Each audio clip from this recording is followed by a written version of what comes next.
Welcome to Reality in the Raw, Uncut, Unfiltered, and Unhinged. Tonight, we want to welcome you to another episode. I believe this is episode 8, episode 9 of Reality in the Raw, and we continuing our conversation on generational curses or generational cycles. This show has been, this particular episode has been a little bit difficult for me, but we're going to get through it. So we're going to ask you to engage, call in if you need to, ask as many questions as you can and you want to. This show will not be the show it needs to be if you don't ask questions and if you don't engage. I don't want to preach. This is not about preaching and teaching. This is about you engaging and asking questions, giving suggestions, and making the show live and fun.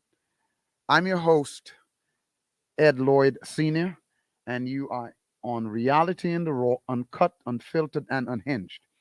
First thing we do is to let you know what our mission is, and then we give you rules of engagement. So tonight, our mission is to invite and to encourage healthy discourse about relationships and other life issues in an effort to educate, to inform, and to find practical solutions to help you navigate through your difficult life circumstances.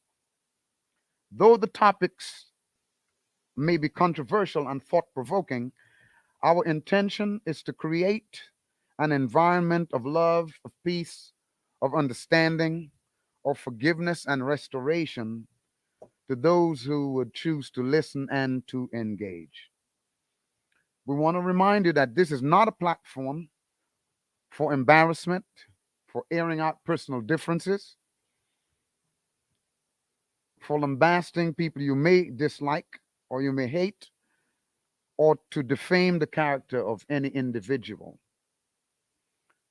We on this show, me and my producers and my team, will entertain no rudeness, no ugliness, no toxicity, no bitterness, no vitriol, and no disrespect to myself or anyone else. So let's keep this platform clean, jovial, energetic, and let's make it lots of fun while we learn so that we could all get something positive from it. Again, you are in Reality in the Raw, Uncut, Unfiltered, and Unhinged with your host, yours truly, Ed Lloyd Sr. Last time we were talking about generational curses or cycles, and one of my interests is that we as a group and as a community lift ourselves from some of the things that have plagued us and previous generations before us, lift us up from things like poverty, uh, serious health issues, and some other things that I think that uh, were hereditary from previous generations. And normally we don't like to address these things because we are normally emotional and we don't like to talk about our folks, our parents, our grandparents, and we don't want to we don't like to do that because sometimes we think it casts a dark shadow on the people we love. But the other side of the coin is when we do not dig and delve, and not for judgment's sake, but when we don't dig and delve into our past. And of course, I always teach that we don't live in our past, but when we don't dig to understand who we are uh, through the eyes of previous generations, then we are likely to carry on some of the cycles from previous generations, not just to ours, but to our children and to our grandchildren. And if we're going to stop some of these cycles, like of poverty and bad health and divorce and teenage parenthood and some of the other things we face, and we'll address some of this, then it's important that we understand what, like we say, runs in the family, and what in us we got from previous generations, because it's the only way we can stop the cycles. So the first thing I'm going to do tonight is to redefine what we mean on this program, at least, or what is meant by generational curse. And so generational curse is a habit or behavior or a cycle that has been passed down from one generation to the next. Again, it's a cycle, a habit or behavior that has been passed down from one generation to the next. Before I go any further, I believe there was a question that was asked by three people, not the same question, but the framework is the same.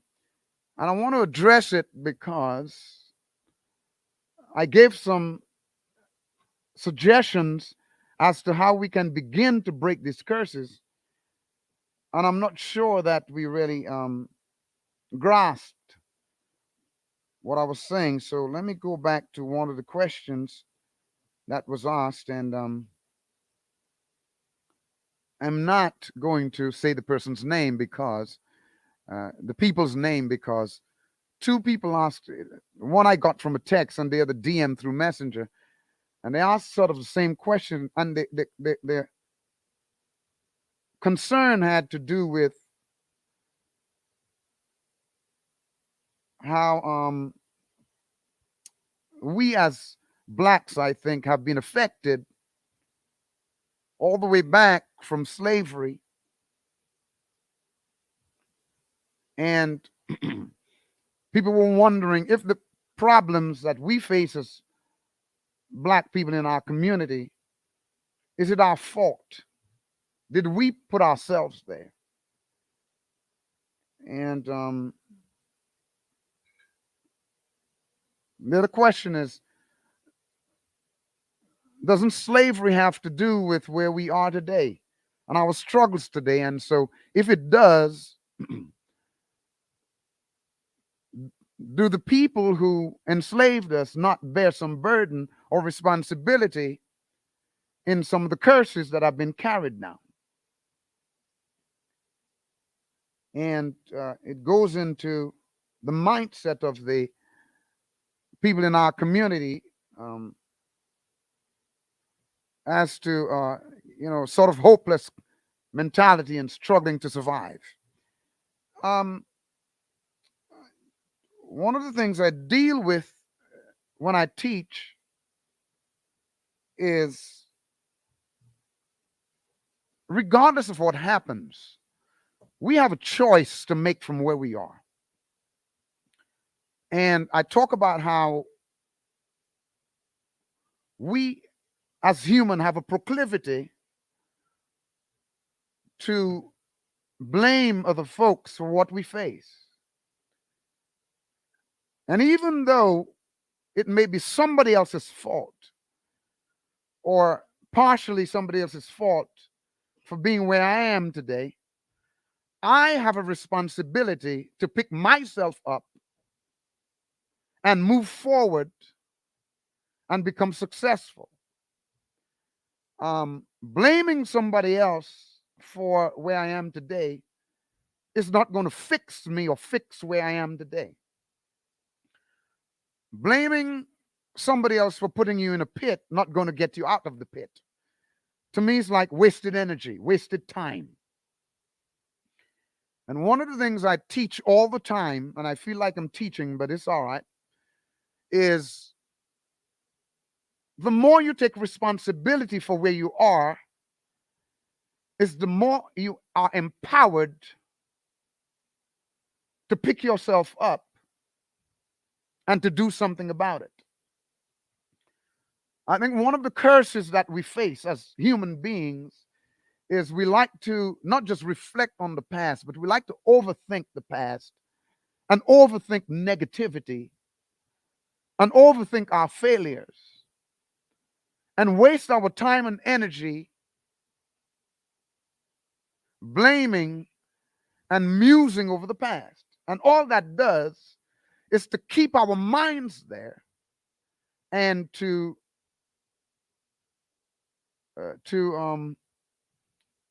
disempower us, to make us unable to move forward. And so on the last show, I particularly encouraged us to take responsibility for where you are. That's the only thing that's going to pick you up.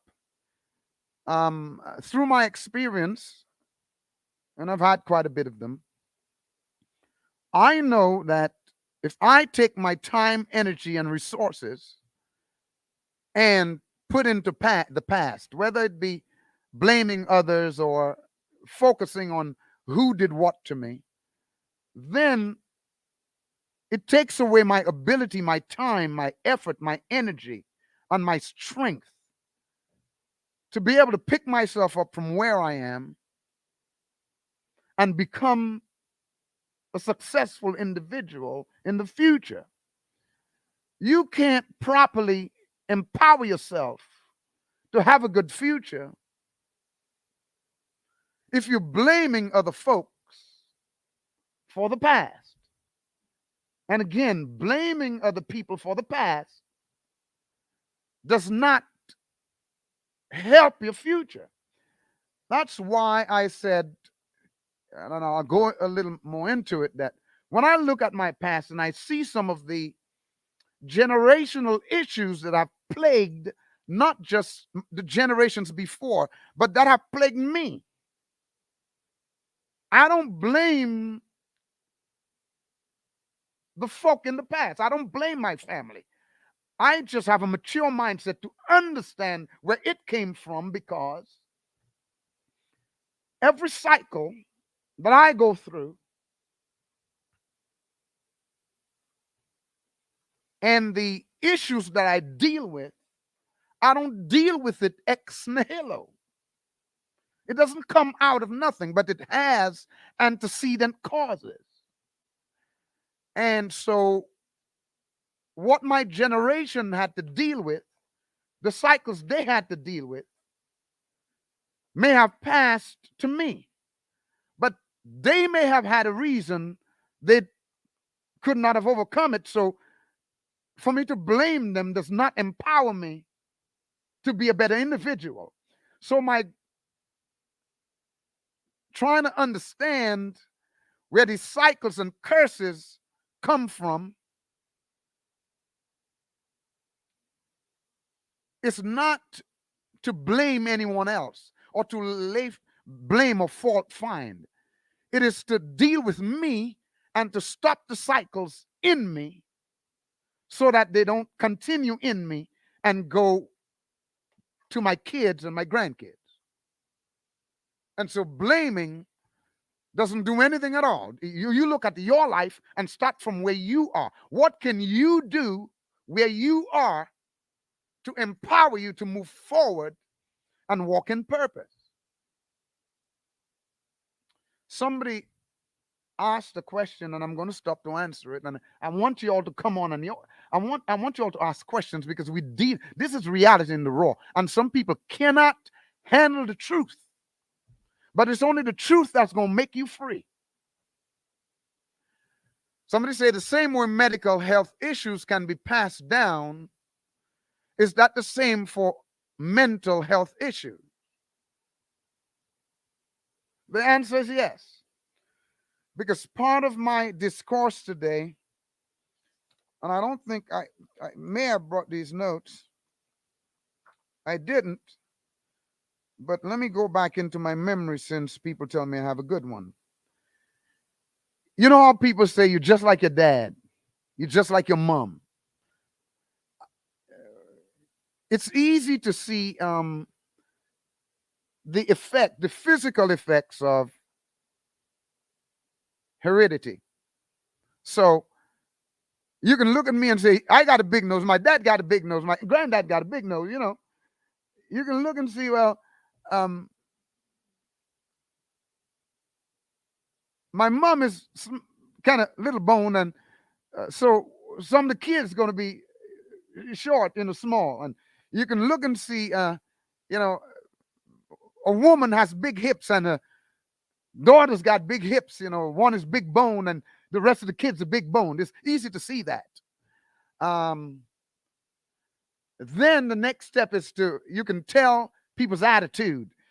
I normally tell people, when I try to help people to break cycles, one of the things I tell them is check to see, because the last time you talked to me and tell me how upset you are at your mama, you were telling me that she was doing the same thing that you're doing now. And when you check, she was doing it in her early 30s, and now you doing it in your early 30s. And folk get mad because the effects, the emotional effects, are a little more difficult to see, well, not to me, than the physical effects. So mom was angry, and then dad was angry, and the child is angry, and then the grandchildren are angry. Obviously something is wrong. Something is wrong. Something seems like it's being transferred. Dad or mom seemed like they were missing a few screws, and now you missing a few plus two screws. And when you go back to the grandparents, they were missing some screws. Obviously, something is being passed down. A cycle. And so, yes, these things are passed down from generation to generation. And what we can do, we in this generation present now, can do something about it. And that's where I am right now. It's not to focus on the past, it's to understand your history so that you don't repeat it. And to understand the history, you got to know it. The Bible somewhere says that my people are destroyed because of lack of knowledge, because they have rejected wisdom. Oh, man. Granddad never went to the doctor. Great granddad, he died of prostate cancer. That's great granddad. Granddad never liked to go to the doctor because, he thought he was macho man and he thought he was tough. So he didn't go. He died from prostate cancer. My dad don't go to this is an example. He doesn't go to the doctor because he's macho man too. And he always feeling sick. And so I'm looking at me and I'm saying, if it wasn't great granddad and granddad and dad, there could be a possibility it exists in me. What was the problem? They were not bad people. They just did not like to visit a doctor. Probably the best thing for me to do is to recognize the cycle and take my butt to the doggone doctor. I mean, we get emotional, but that's all it is. You can break the cycle. You can be empowered to break the cycle. But guess what we do? We avoid, we run away, we fight. We don't want to deal with the truth. Today I was thinking, every time you get tried, every time you get in a pickle, every time something negative, if you will, happens in your life, that is an empowering moment for change. Let me say it again. Anytime you face a trial, a storm, anytime you encounter some mess in your life, it could be a time to run away, not face the truth, put something in front of your face and act like it didn't happen. Or you can recognize that this is, not could be, is an opportunity for significant change, is an empowering opportunity to change. Why do I say that? Because if we go back and look at previous behavior in previous generations, these are empowering moments to change and to become better and to break these cycles so we don't have to live them and pass them on to successive generations. Again, you on Reality in the Raw, uncut, unhinged, uh, uncut, unfiltered, and unhinged, and I'm your host, Ed Lloyd Sr. We're talking about generational curses, and we were dealing last week with the cycle, a cycle or curse of poverty. We went through the Bible, Deuteronomy, I think, chapter 28, and we found out that most of the blessings and curses had to deal with overflow and abundance and money and riches and wealth.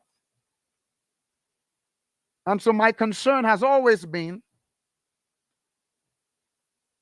that there's not much we can do to change our community, whether it be health, divorce, single mothers having babies, children having children, lack of fathers in the home, drug, alcohol, sex addictions, incarcerations, poverty. I mean, the whole shebang. There is no way we can fix the issue without money.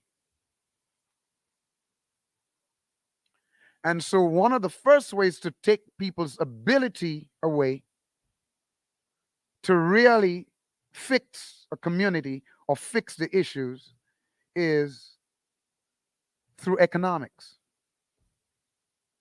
So, unless we fix our economics from generations down, a lot is not going to be fixed. And that's why for a long time I've been dealing with cycles or the poverty curse in our community because it's the leading cause of health issues, death, like life expectancy, obesity, poor health, and other stuff that we deal with.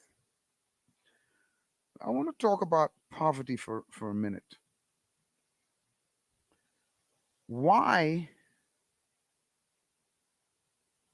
are we facing, especially in our community, such cycles of poverty? And how did they pass down from successive generations?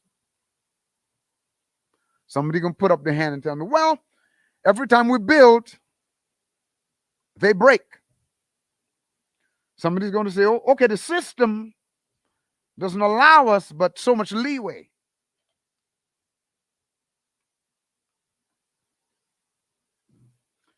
The question is, if we're going to build that community, we must first understand it has to be a community. And we must build it one person and one household at a time. One of the things that have plagued the community and that leads to poverty is disunity. I don't have it in my notes, but I'm feeling this, man. Disunity is one of the ways that you can cause poverty in a community. Let's talk about disunity for a minute. And I'm going to go to the enemy. One of the enemy's main form of attacks is to get us to separate from each other. Yeah. In most communities, people deal with disagreements in what we call a healthy way. They have conflict resolution tools to deal with issues. And it's straight from your Bible. Forgive, the heart of forgiveness. But why is it in certain communities we want to destroy each other when we disagree? We want to destroy each other, run away from each other, separate from each other, stop talking, stop calling, stop texting, stop vibing, stop hanging out when we have issues and differences. How does that affect economics? Well, simple. Think of a man and his wife in a home, and something comes. They have two income, two kids. Something happens, they don't resolve the conflict, and Mama Bear decides she just leaving. I want you to think what that does to the economics of the home.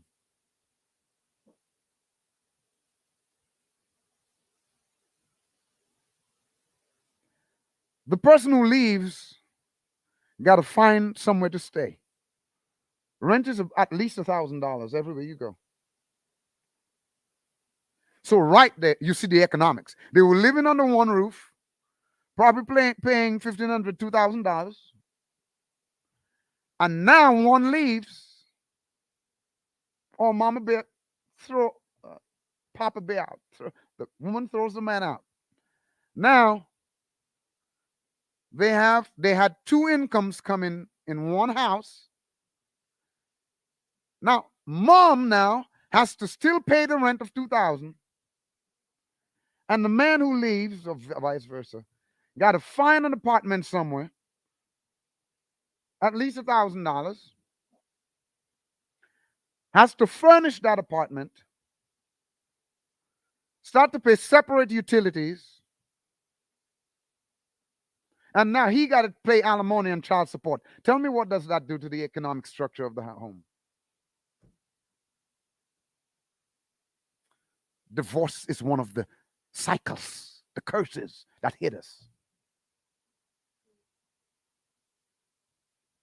Tell me what that does to the economic structure of the house. And try to think of the divorce rate and the single motherhood and teenage pregnancy, and think about what that does to the economics. And if you think back to previous generations, if you think back to your generation, you will see it in your generation too. That's why the kids didn't have a college fund. That's why you did, as an individual, didn't have a college fund. You had to take a loan. Now the parents can no longer save for the kids to go to college. There's dysfunction in the home, lack of stability. That's going to affect the kids' grades, which means it's going to affect the ability to go to school on scholarship. It's going to affect their ability to go to the best schools. It affects their future. Man, I know I'm talking to somebody. That's why you had to take a loan to go to school and couldn't get a scholarship. That's why you couldn't finish school, the stress, because you could not be going to school having to fend for yourself and still make good grades. That's why some people didn't make it. It is a curse, poverty, man. And it starts with disunity. Think of disunity in the community. Folk get mad. They cannot handle their problems. They cannot come together to talk about nothing. Something happened and they just separate. So you will no longer come to my store to buy nothing. You're going to go to the other people. What does that do to the economic structure of the community? Yeah, we are where we are because of what happened to us. But what are we doing about it? Let me tell you, to the people who ask me that question, you got to fix you first. You got to fix you first. You can't fix nobody till you fix you. You got to fix these issues in you first. You cannot go back and fix nothing. You got to fix you. Recognize what's in you and empower yourself with the best information you can to fix what's inside of you.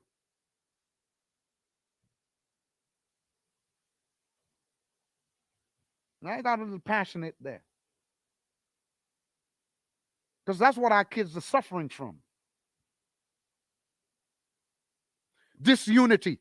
What? It affects our relationships. It's in our homes.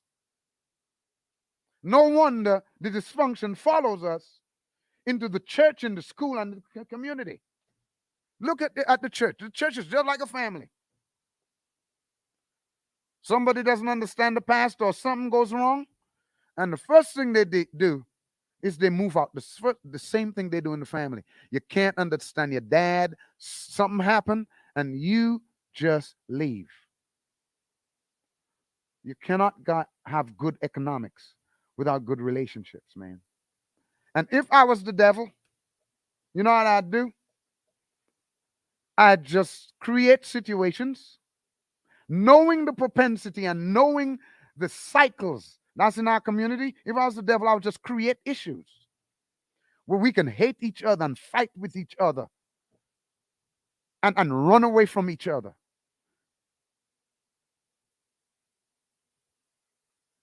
Because it would affect our economics. That means we don't have a say in the community. That means we don't have a say in local government. I mean, Lord have mercy. That means we don't have a say in local government.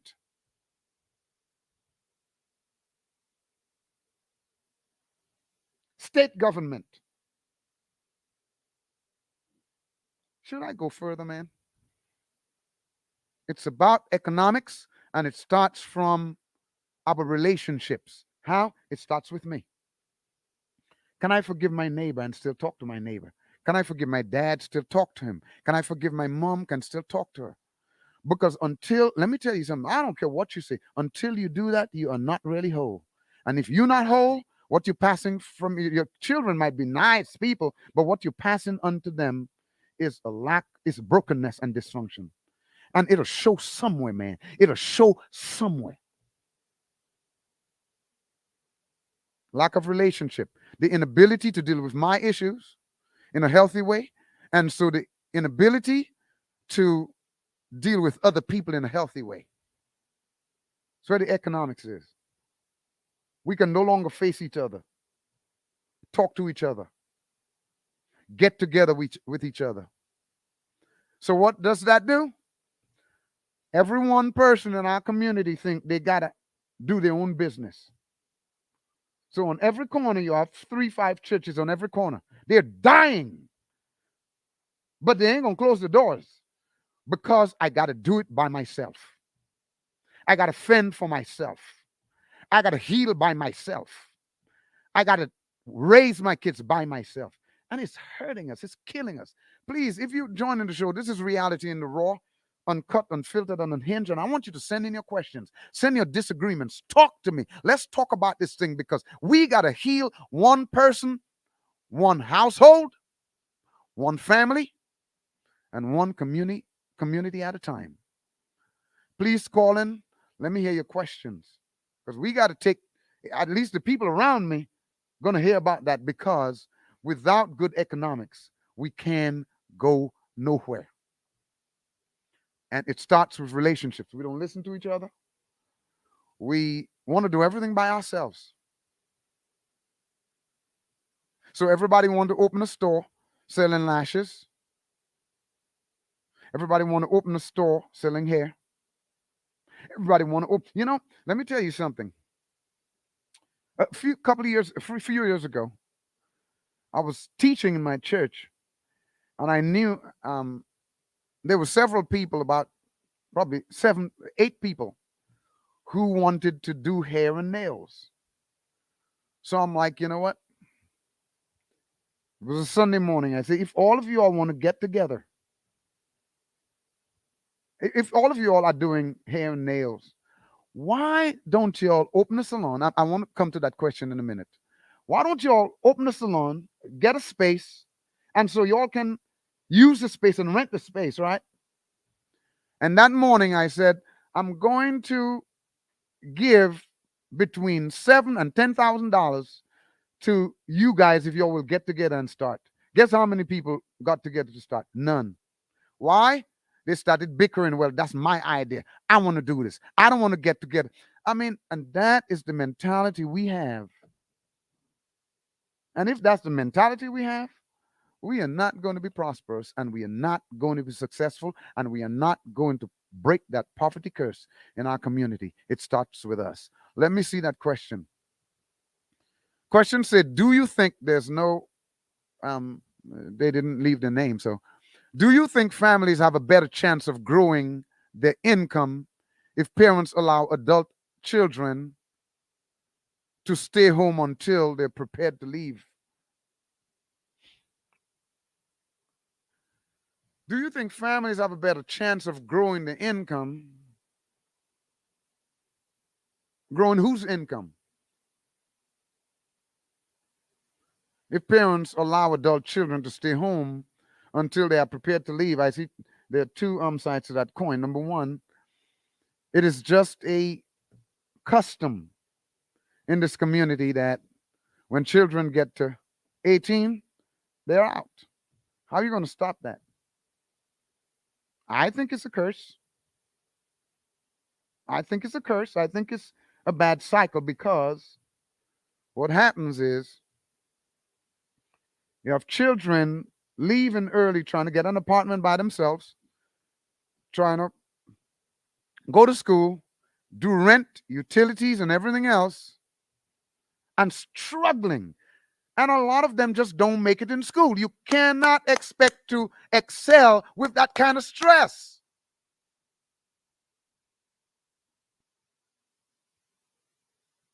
It's just hard to go to school making A's when you got to pay your own rent, come up with utilities, you want a car because you got, I mean, seriously. I think it would help. But like I say, in this community, everybody's too independent. Everybody want to be responsible for their own healing, responsible for their own issues, responsible for taking themselves out of. And let me tell you something. Teamwork makes the dream work. You ain't gonna do it by yourself. You'll start, and you might make a little headway, but you're going down, man. You because teamwork is what makes the dream work. Family legacy. Well, I guess I answered that. I think, you know, it used to be much better when kids used to just stay at home until they were really ready to work. And some kids stay at work. If you look at Abraham, he was at his parents' house till God told him to leave. He got rich as his parents' house. But the thing is, the kids start going out and bringing bad vibes back to the bad vibes and bad energy and bad attitudes back to the home. So the parents are like, you got to go. And it starts from relationships and getting the dysfunction that we suffer out of our own lives. Yeah, if I told you Moses got rich, not Moses, Abraham got rich at his father's house. How is a kid going to get rich or going to start on a good footing when they leave home with no money, no financial footing, and they got to fend for themselves? Tell you it's about relationship. We suffer some serious dysfunction in our communities, and unless we tell the truth, accept the truth, and start to change it, it ain't changing. We'll never be successful. We're too sensitive, oversensitive about everything, and cannot take a hard time. Don't understand that every knock, every trial, every tribulation you go through is an opportunity to empower yourself to be better. Please throw the questions at me. I'm ready for them. I'm ready for them.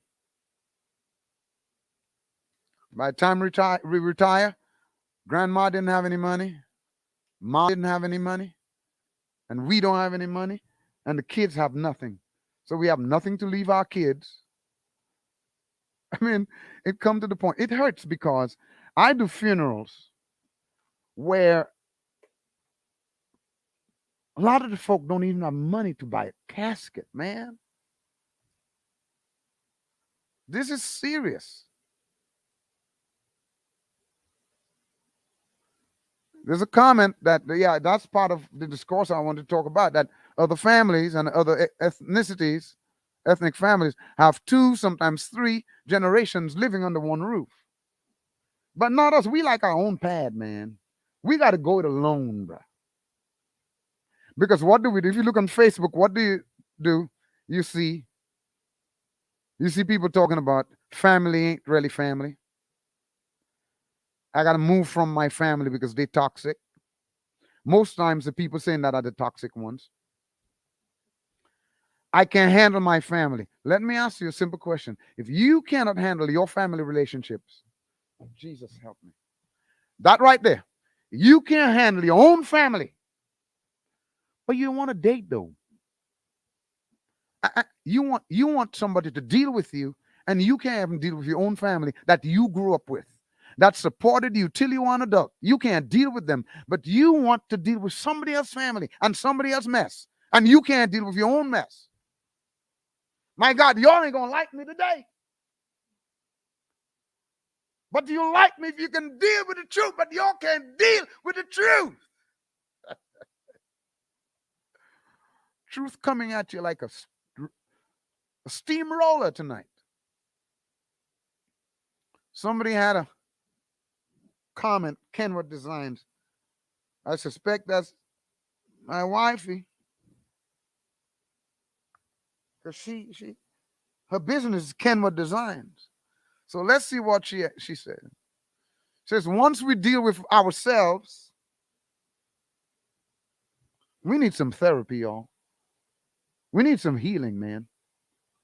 We need to stop running away and avoiding who we are. You know what? I thought, I don't, you know what? I am not. Sometimes I feel so bad because I get myself in mess. And sometimes I feel like running away. But you know, today I was thinking, I'm not going to run away from me. It's my mess. I'm not going to run. I'm going to clean it up. I'm not running away from me, and I'm not running away from folk. I'm going to stay right there till I get healed and I get better. I am not running away, and I'm not healing myself. The Bible says somewhere, confess, talk to each other about your faults that you might, and pray for each other that you might be healed. You'll never be healed running away. Anyway, once we deal with ourselves, how do you approach stubborn people who don't want to hear about the dysfunction in our communities? You just leave them the hell alone.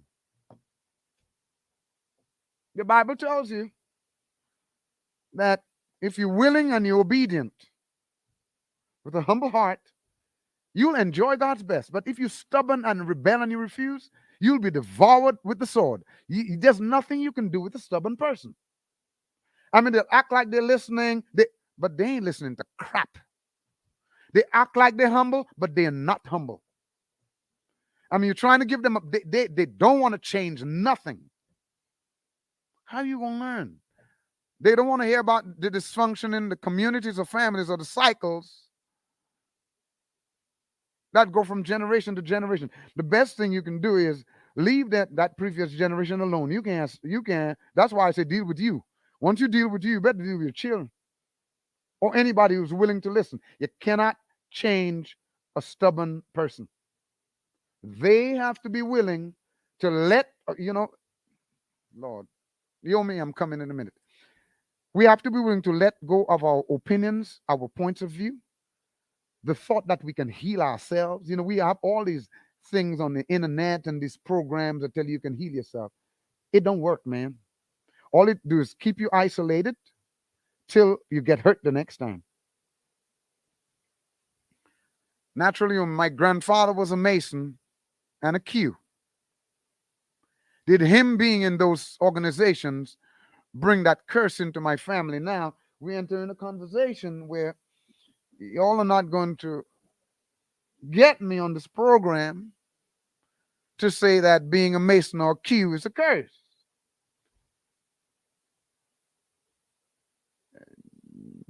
I'm not going to do that, but is it going to have an effect on your family? It could if you let it. Because a curse cannot have power over you unless you let it.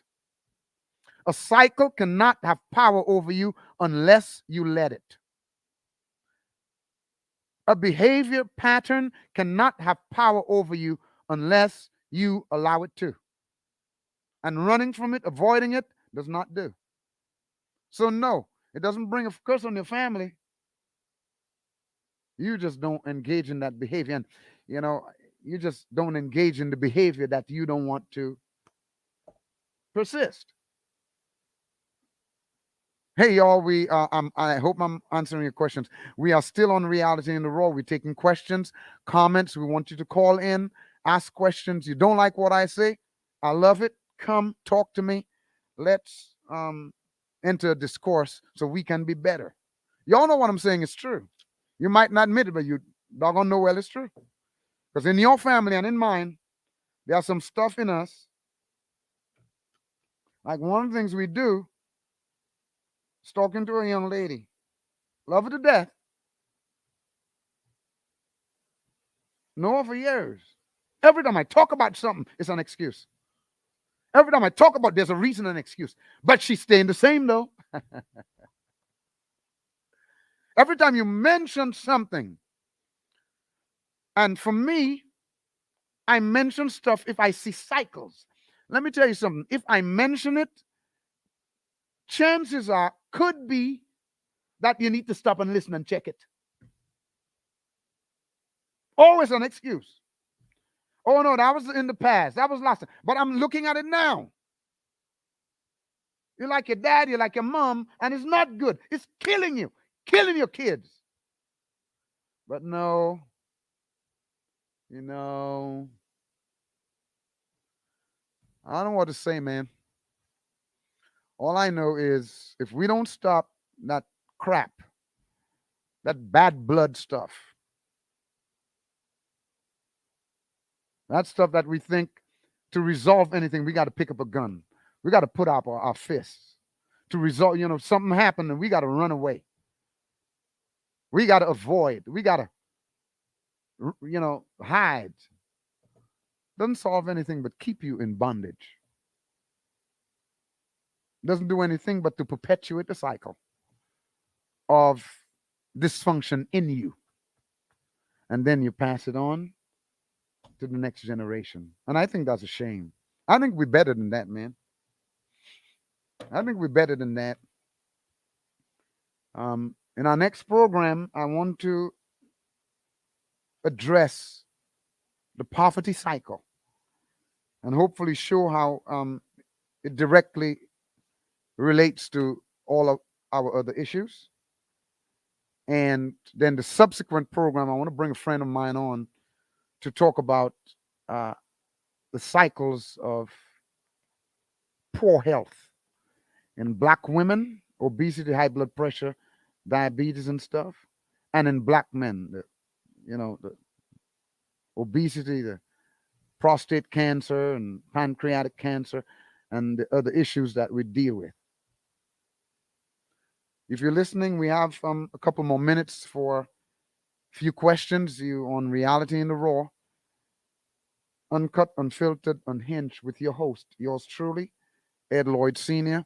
I bring it real. I'm real. You don't like it. I'm still real. You like it. I'm real. You like me. I'm real. You don't like me. I'm real. I get mad. I'm real. I'm happy. I'm real. I get into tribulation and I'm real. I'm a mess, but I'm real because we're going to cut it real here. If you have any questions, please drop them in. We have a few more minutes, and we're talking about breaking the cycle of poverty in our community.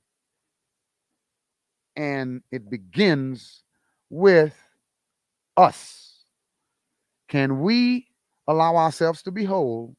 And you can't do it by yourself, so that we can enjoy better relationships. Because if we fix the relational issues between us in our homes, in our communities, in our schools, in our churches, then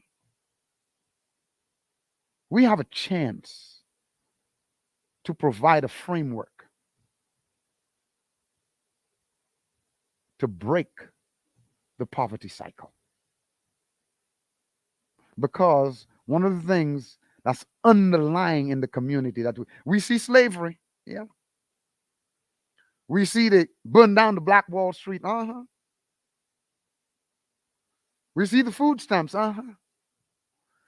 But I don't think we understand underneath all that is the breaking up of the families, the mass incarcerations, the lack of relationship which causes dysfunction, lack of fathers in the home that is causing all the other problems, the poverty, the health issues, and everything else. We got to be wise, man. Must be why Jesus said, of all things he prayed that we be united, forgive one another, and be united. Because that's how you can build a strong community. I got somebody has a question. I think that's Ken V. That's Mrs. Kenny Baker, my daughter. She says, I think a lot of kids move out because they want to do what they want to do. And it ends up affecting them in the long run, of course. They're independent.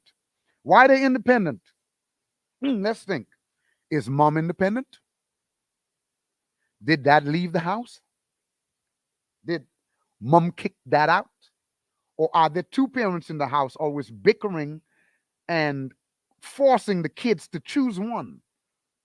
And when they get that sense of independence, they got to go and check in previous generations. Was there independence there? Look in our generation, my wife's generation, all the women single.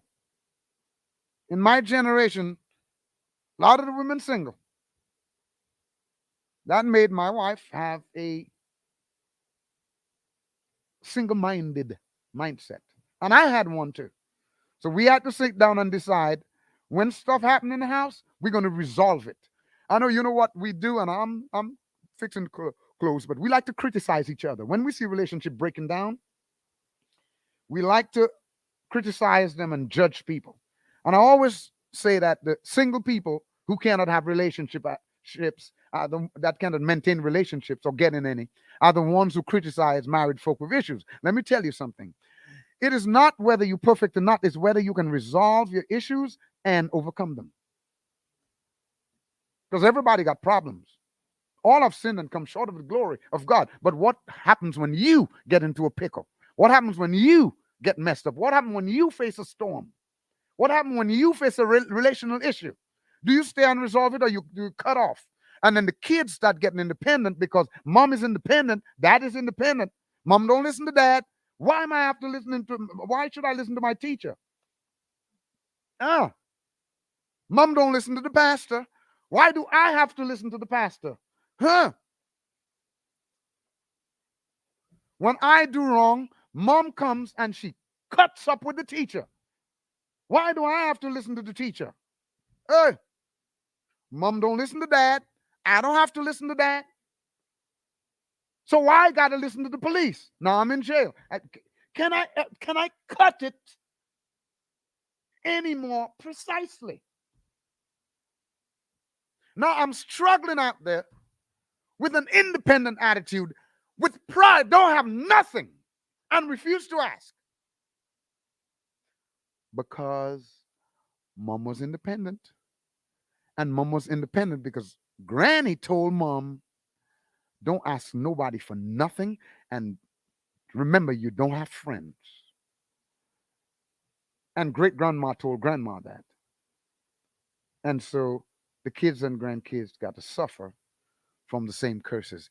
Y'all, this is Reality in the Raw, Uncut, Unfiltered, and Unhinged. I'm your host, Ed Lloyd Sr., and I'm about to close this program. Um, this is episode number 9. And in episode number 10, I want to address the cycle of poverty a little more specifically. And hopefully, I'll give you some numbers. And I probably will try to give you some statistics as to what the trends have been. And if you're a mathematician, you can extrapolate and see what the trends are going to be. If you want to see what the cycle of poverty looks like, I want you to do some research for me. For the past 2 years, go to look at the amount of money that passed through the black community through stimulus checks. And I want you, because I want you to take some statistics on how much money, stimulus money, stayed in people's banks and in their pockets. and tell me about the cycle of poverty. You all till next week, and I'm going to do show next week. Let me give you the date of the next show. The date of the next show will be Tuesday, Tuesday, the 31st of May. And we'll be talking about generational curses or generational cycles, and we'll address the cycle of poverty a little more directly and accurately and give you some statistics. Thanks for looking at the show. Thanks for joining in. Please subscribe to our YouTube channel. Don't forget to tune in next week at 7 o'clock on Reality in the Raw. Uh, that would be May 31st. And we look forward to having a good show. Please send your questions in. You can send them, you can DM me later. Send them in. I'll try to address them with statistics and with some experience and with some facts. All right. Till then, let's focus on breaking the cycle of poverty by fixing our relationships. And that begins by fixing you and fixing me. Till then, I love you. I look forward to seeing you. And I look forward to hearing from you. Please engage. Your host, Ed Lloyd Sr. Thank you.